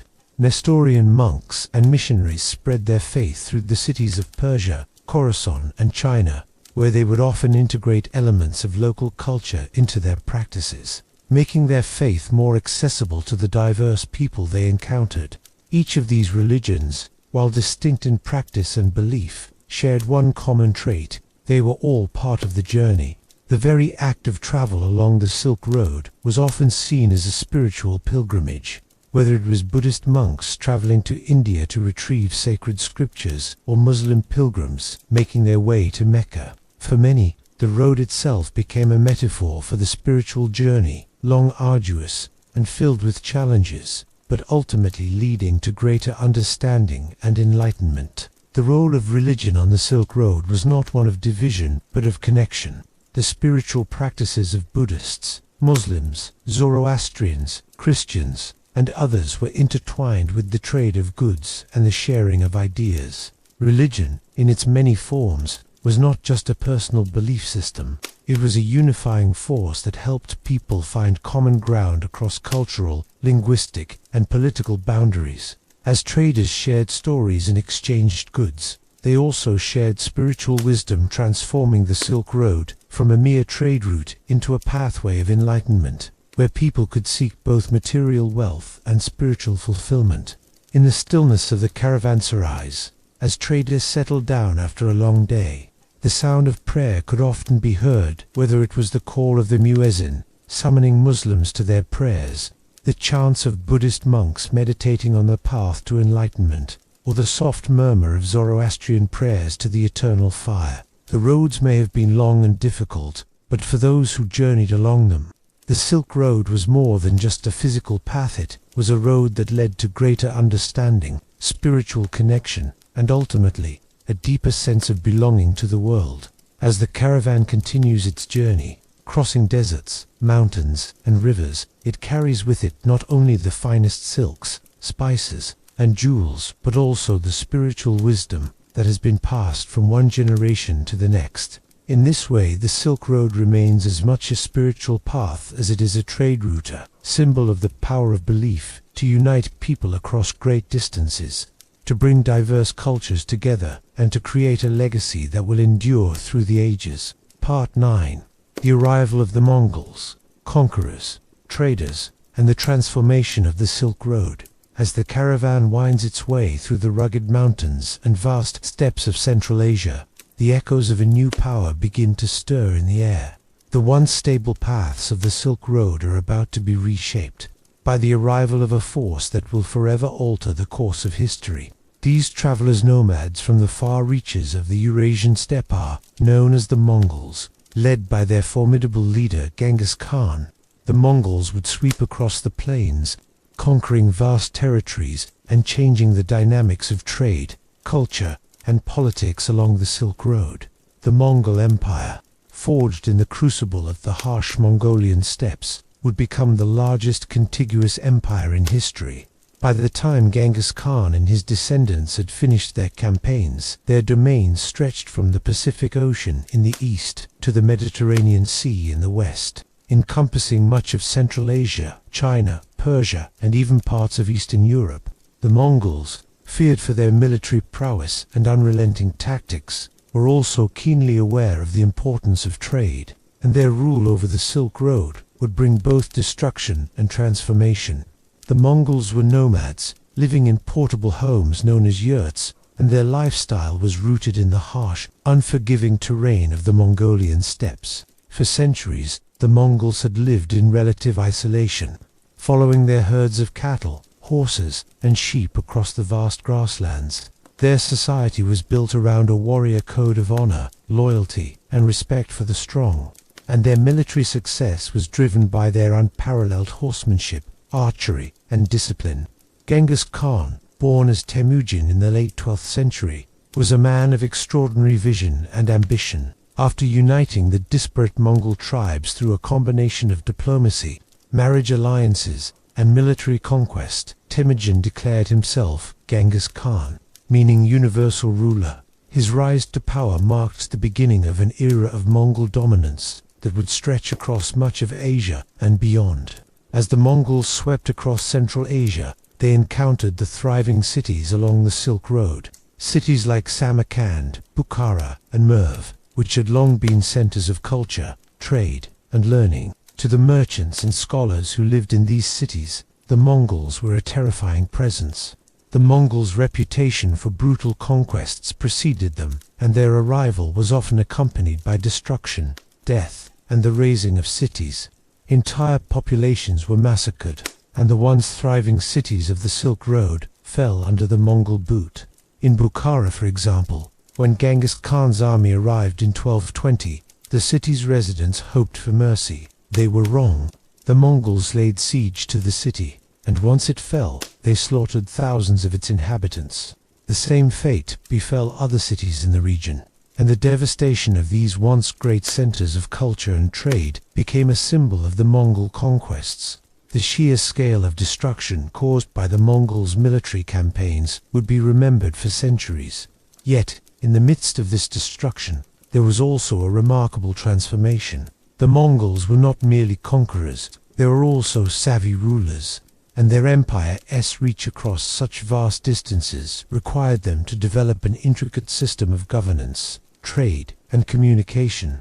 Genghis Khan recognized the importance of trade, and rather than destroying the Silk Road, he sought to control it. His conquests, though brutal, helped to unify the Eurasian landmass under one rule, creating a single political entity that spanned from China to the Mediterranean. Under Mongol rule, the Silk Road would see an unprecedented period of stability and security. The Mongols established the Pax Mongolica, the Mongol peace, which allowed for the free flow of goods, people, and ideas across the vast empire. They created a system of caravanserais, way stations that provided food, shelter, and safety for merchants and travelers. This infrastructure helped ensure the safe passage of traders from the east to the west, and vice versa. Genghis Khan's descendants, particularly his grandsons, Kublai Khan and Hulagu Khan, continued to promote trade and cultural exchange along the Silk Road. They built on the legacy of their grandfather by expanding and securing the routes that connected China with Central Asia, Persia, and Europe. The Mongols established postal systems, roads, and a network of embassies that facilitated communication across the empire. These measures contributed to an era of relatively peaceful trade, making it easier for merchants to carry their goods from one end of the empire to the other. One of the key factors in the success of Mongol rule was their policy of religious tolerance. While the Mongols were deeply influenced by their own traditional beliefs, they did not impose a single religion on the people they ruled. Instead, they allowed the practice of various faiths, from Buddhism to Islam, Christianity, and shamanism. This open-minded approach allowed the Silk Road to flourish under Mongol rule, as merchants, scholars, and pilgrims of all religions could travel freely across the empire without fear of persecution. The Mongol Empire was also responsible for the exchange of knowledge between East and West.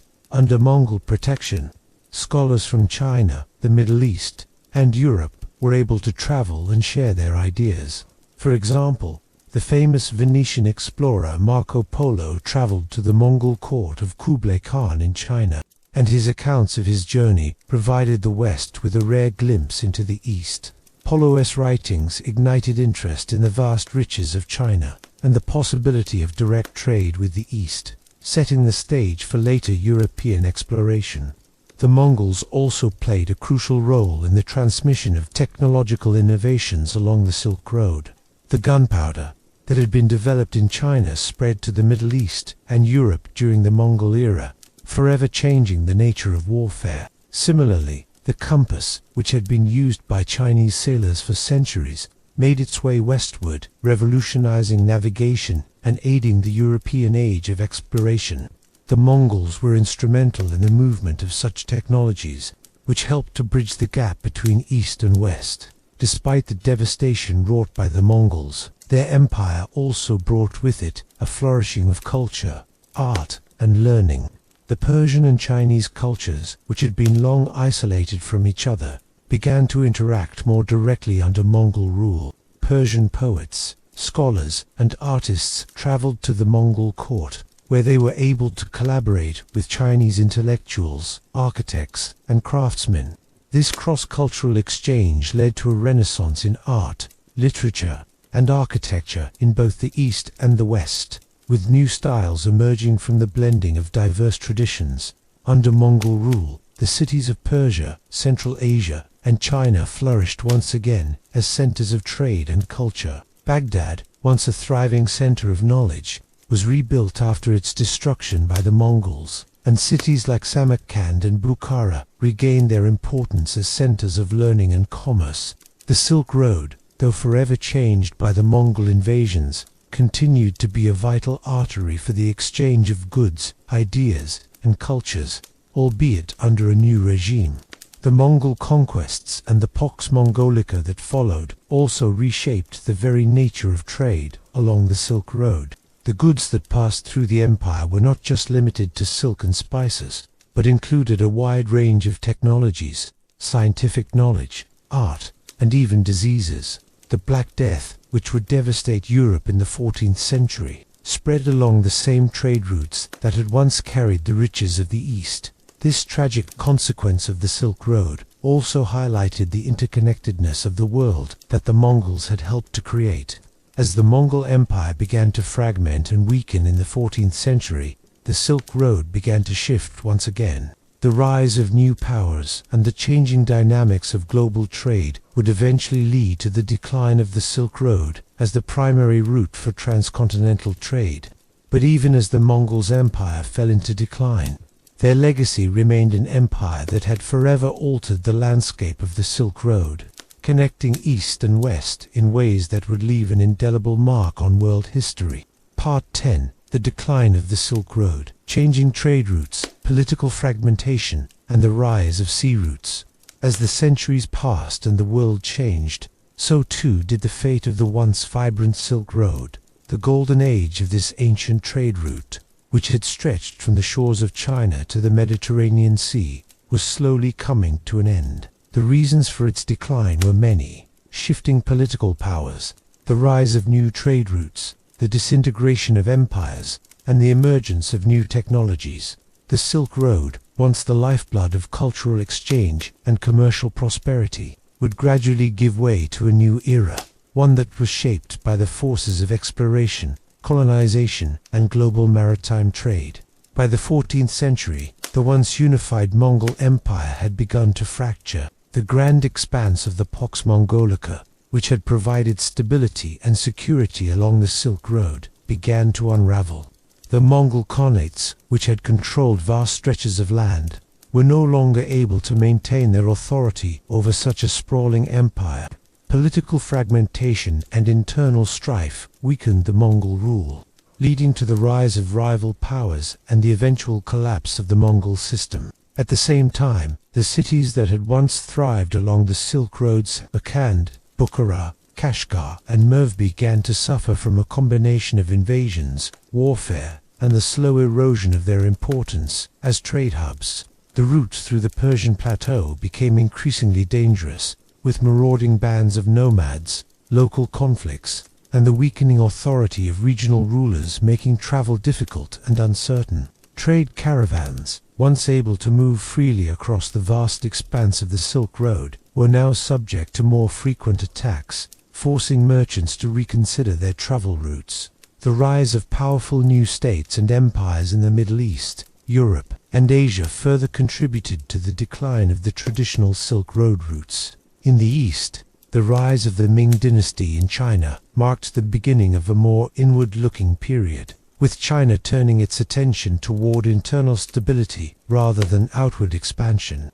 The Ming emperors were less interested in maintaining the vast trade networks that had once linked China to the West, focusing instead on securing their borders and consolidating power at home.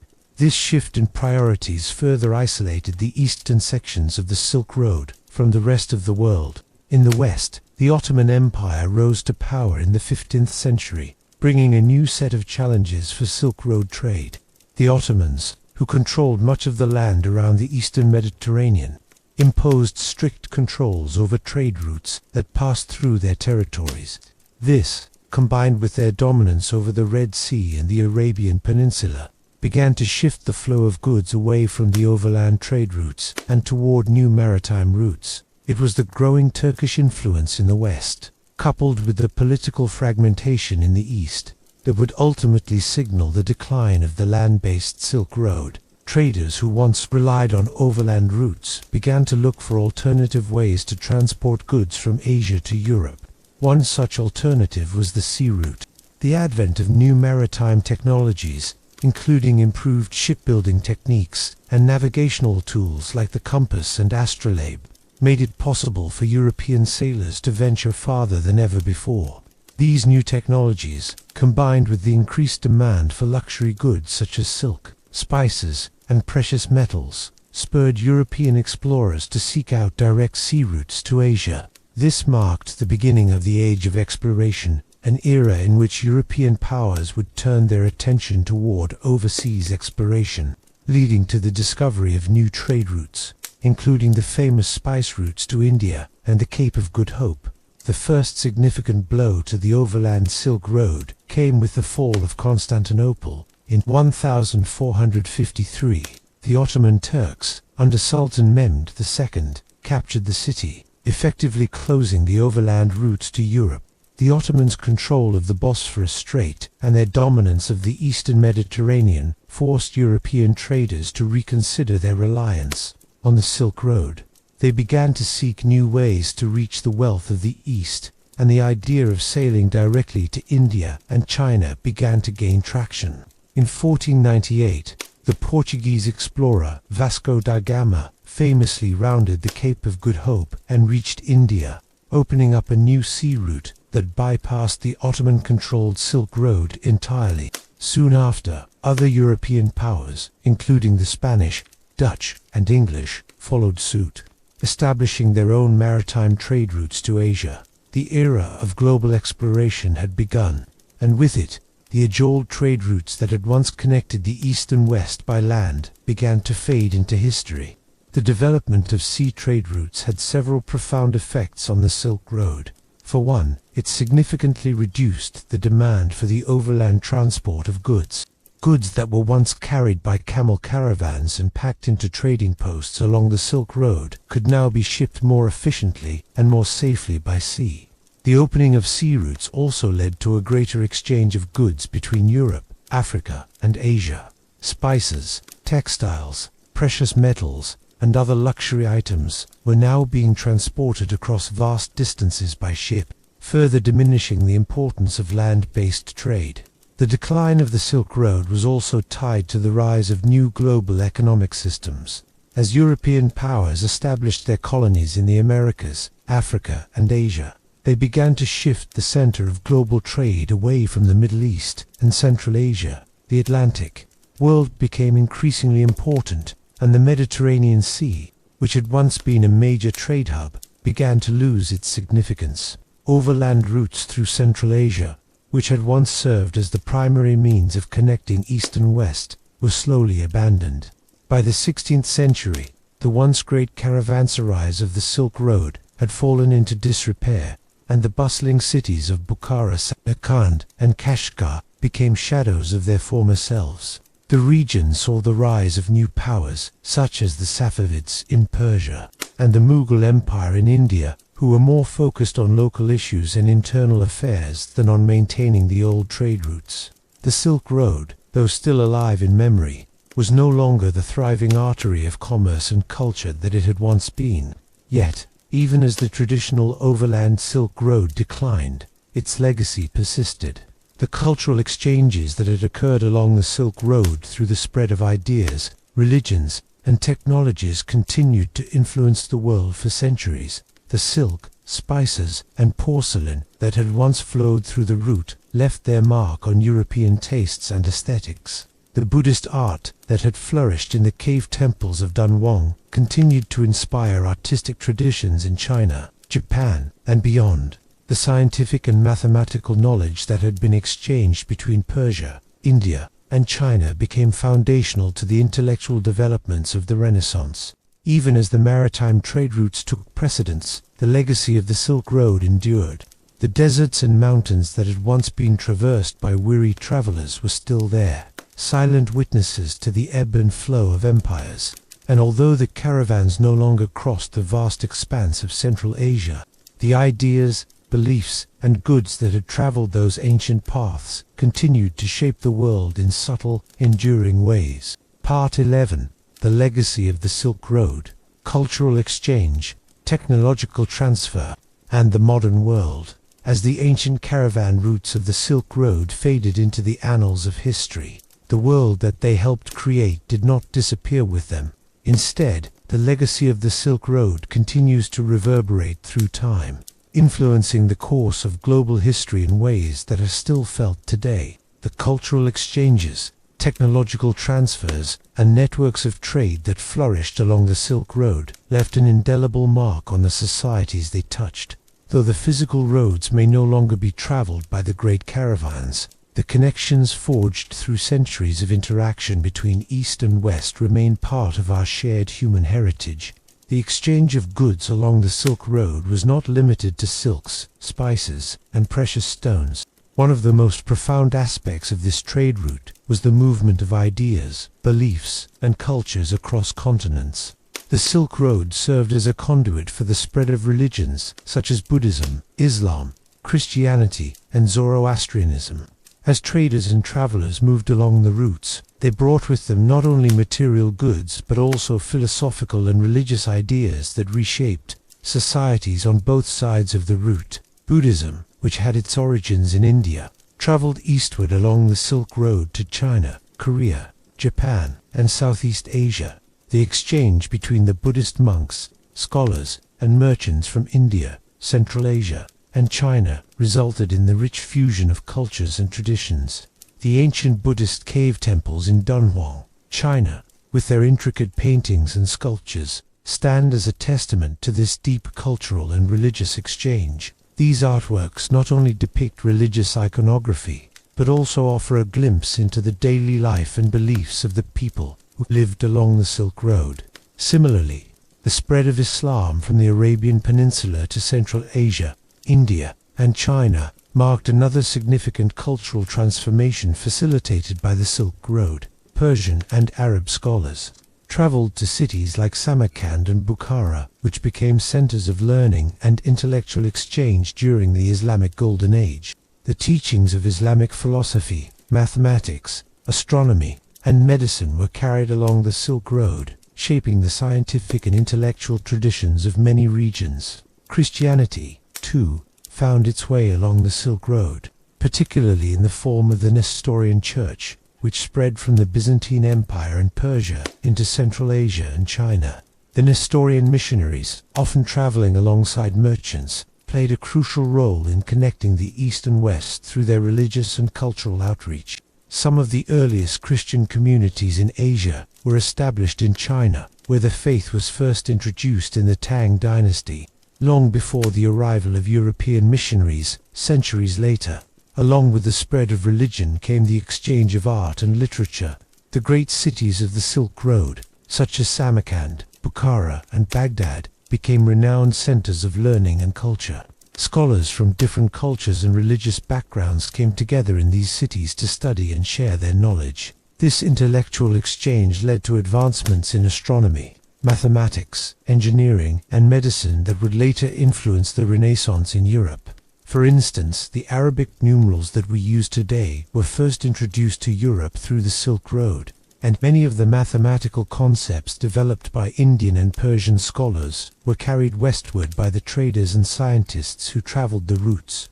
The trade of technology was another significant legacy of the Silk Road. While the exchange of ideas was important, the transfer of practical inventions had an equally profound impact. The compass, developed by Chinese inventors, was a key navigational tool that eventually reached the West and revolutionized maritime navigation. This invention played a critical role in the age of exploration, enabling Europeans to sail further and more accurately than ever before.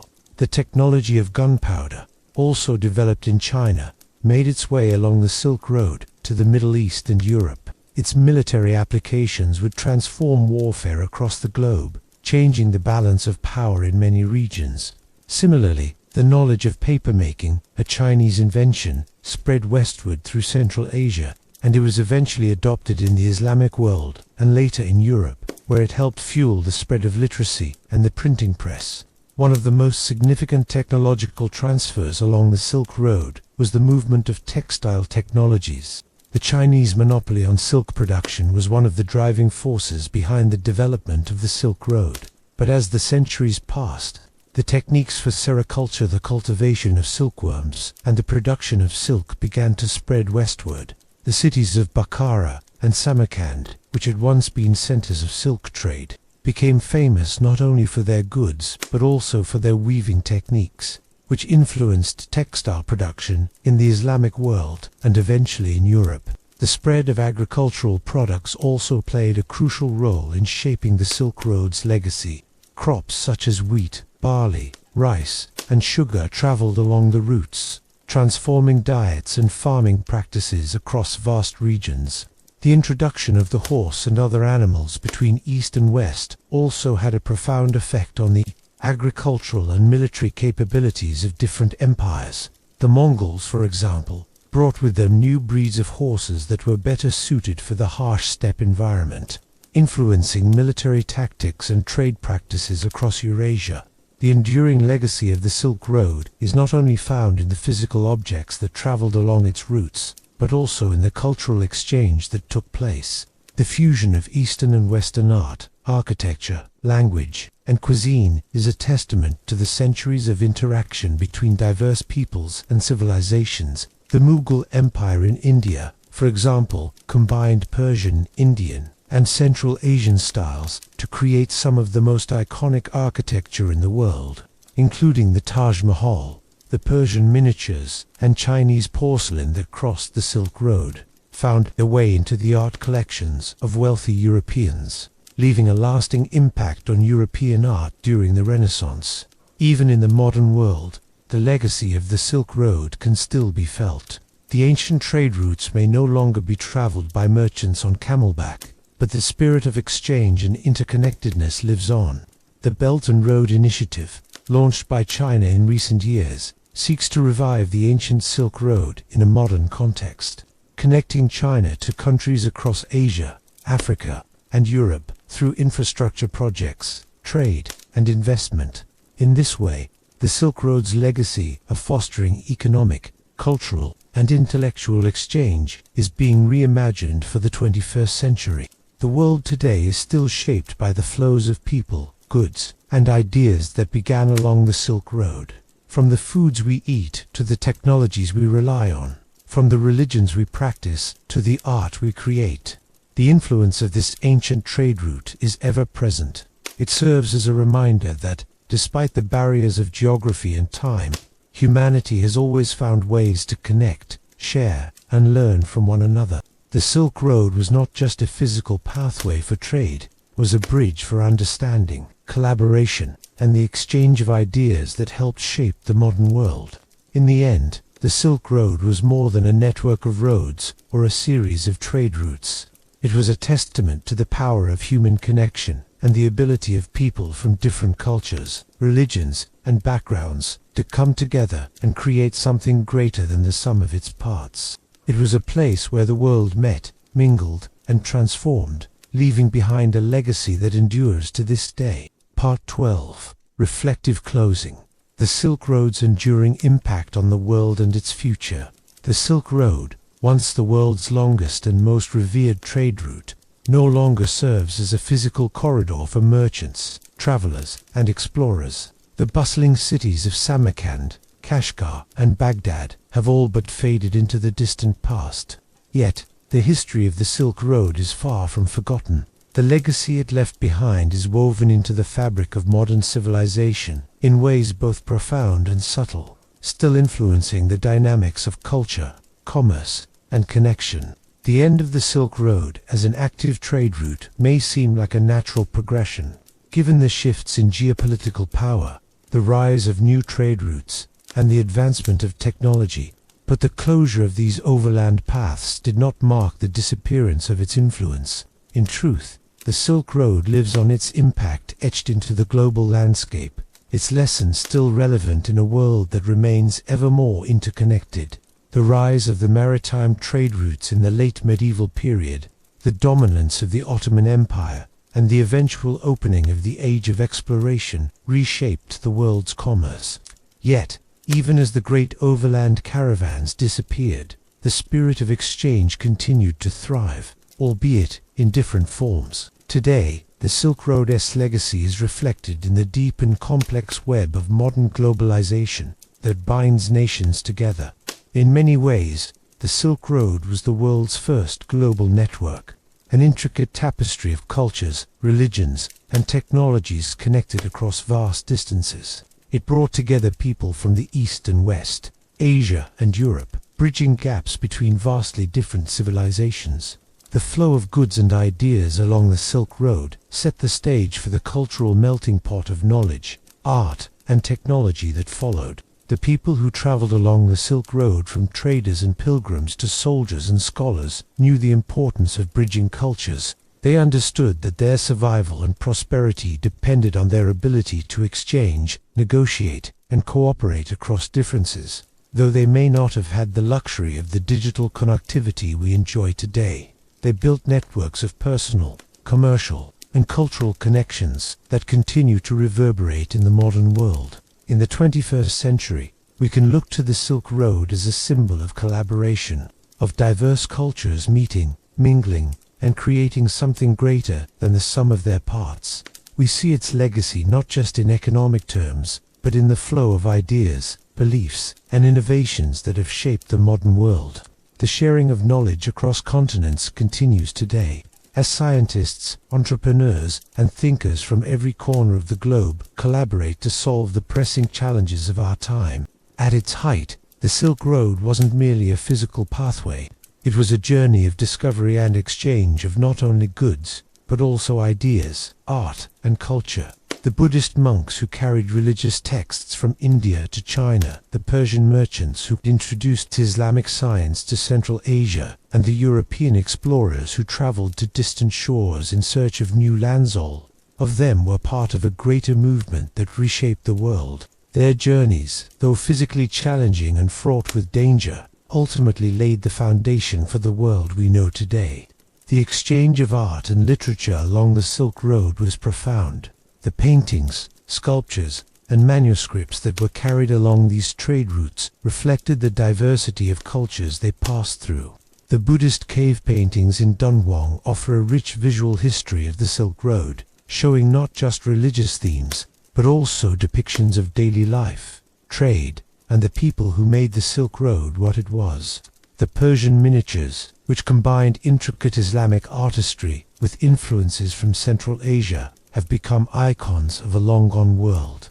These works of art remain a testament to the cross-cultural fertilization that took place along the ancient road. The technologies that traveled the Silk Road were equally transformative. Gunpowder, the compass, paper-making, and silk weaving, each of these innovations reshaped the world in ways that are still felt today. Gunpowder, for example, revolutionized warfare and played a role in the creation of modern nation-states.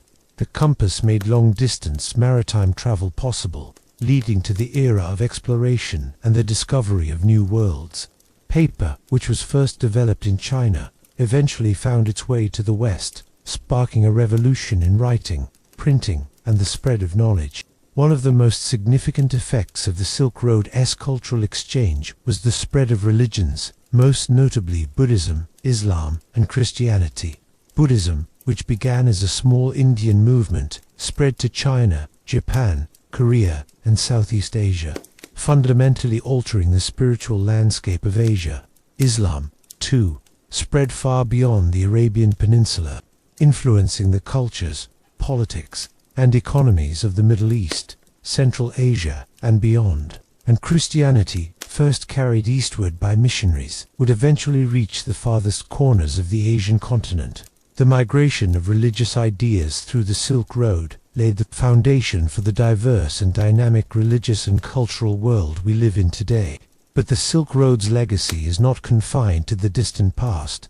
In the 21st century, we see echoes of the Silk Road in global efforts to build bridges between cultures. The modern-day Belt and Road Initiative, spearheaded by China, echoes the spirit of the Silk Road, seeking to connect East and West through infrastructure, trade, and investment. The Silk Road economic belt is part of a larger vision to revitalize the ancient routes, fostering new avenues of trade and collaboration. Just as the Silk Road once brought together diverse regions, so too does the modern world continue to strive for greater interconnectedness. Even in the digital age, where physical barriers seem to have evaporated, the legacy of the Silk Road is clear. The Internet, perhaps the world's new Silk Road, facilitates the exchange of ideas, cultures, and technologies with a speed and ease that was once unimaginable. Just as merchants and pilgrims once traversed great distances, so too do we now exchange knowledge and culture with just a click of a button. The Silk Road reminds us of the power of human connection, how the movement of people, ideas, and goods can shape the course of history. It teaches us that despite our differences, there is always a common thread that binds us together. The history of the Silk Road tells us that even in the face of distance, war, and hardship, human ingenuity and the desire to understand one another will always prevail. As we look to the future, we can draw inspiration from the spirit of the Silk Road. In an increasingly interconnected world, the challenges we face, whether economic, environmental, or cultural, demand collaboration. The legacy of the Silk Road offers a reminder that through trade, dialogue, and the exchange of ideas, we can find solutions to our shared global problems. Just as the Silk Road once served as a bridge between East and West, it is our responsibility to continue building bridges between cultures, regions, and peoples in the modern world. The Silk Road's journey may have come to an end in a physical sense, but its impact will continue to resonate for generations to come. The ancient routes that connected distant lands were not just trade corridors, they were pathways of connection, understanding, and cooperation. And in this way, the spirit of the Silk Road lives on, continuing to shape the world in ways both tangible and intangible, forging bonds that extend far beyond time and geography. As we reflect on the Silk Road's legacy, we come to understand that it was more than just a network of trade. It was a manifestation of humanity's deepest desires, to connect, to learn, to share, and to grow together. In the end, it is this shared journey that we continue today's journey that, like the Silk Road itself, can bring us closer together, one step at a time. Until next time, stay safe, and see you in the next history.